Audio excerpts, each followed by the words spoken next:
Stop for a second. When's the last time you did absolutely nothing and felt completely fine about it?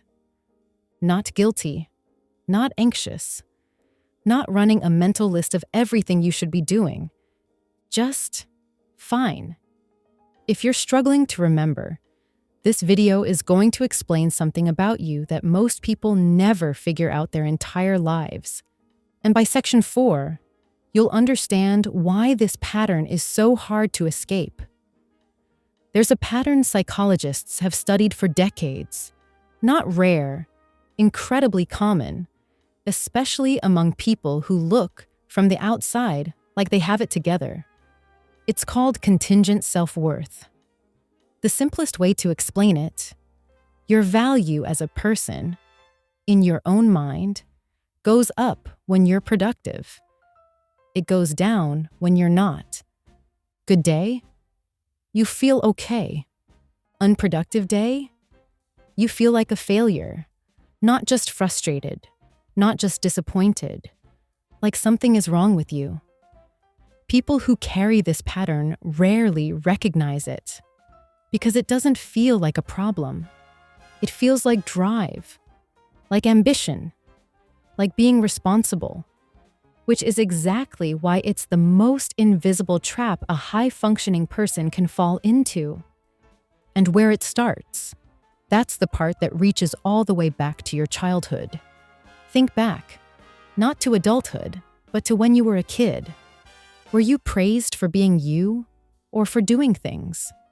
Good grades, helping out, being responsible, not making problems, being the easy one, the smart one, the reliable one.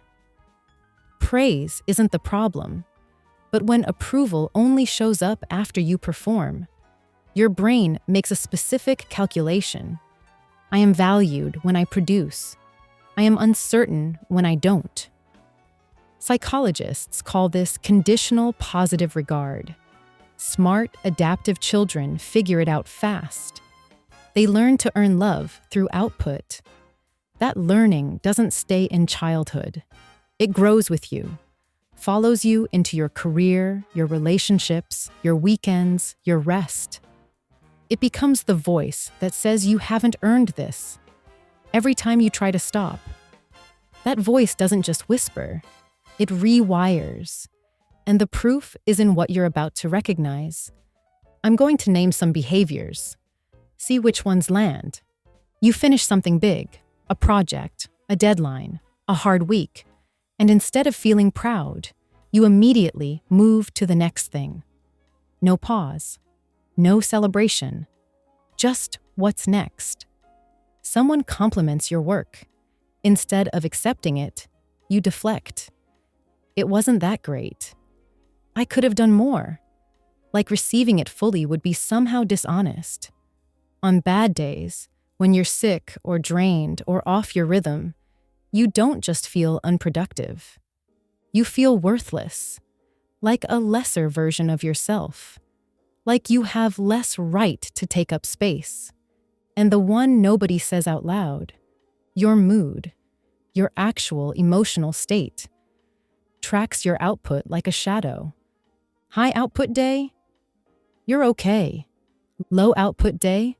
You're questioning your entire worth as a person. If 2 or more of those hit, keep watching. This has never been a willpower problem. Here's the part that changes how you see yourself. This cycle is nearly impossible to break on your own. And there's a specific psychological reason why. It works.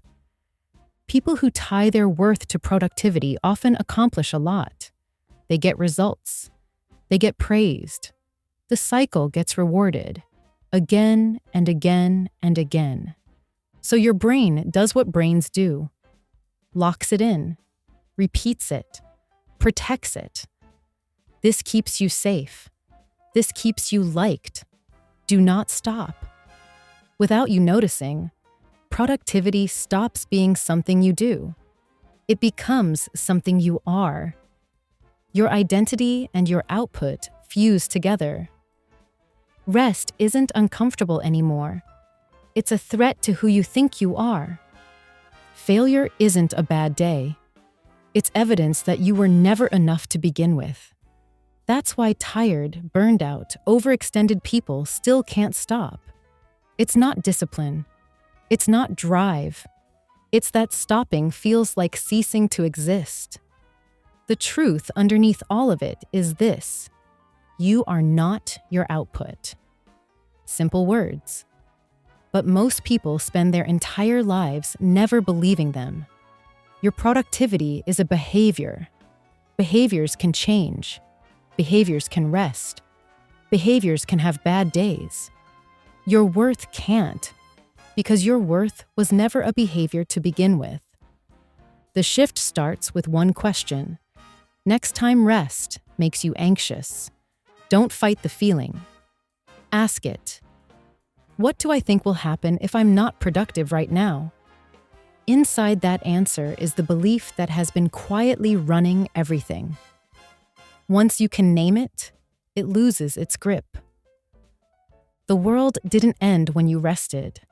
The people who love you were never keeping score. You were still you, even on the hard days. The goal was never to stop caring about your work. The goal is to stop needing your work to tell you that you're enough.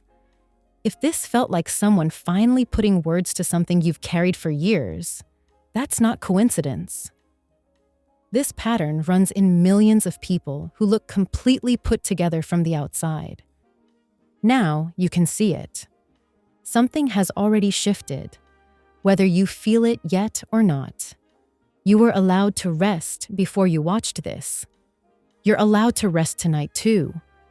If this one stayed with you, the next video goes deeper into why high achievers are often the loneliest people in the room.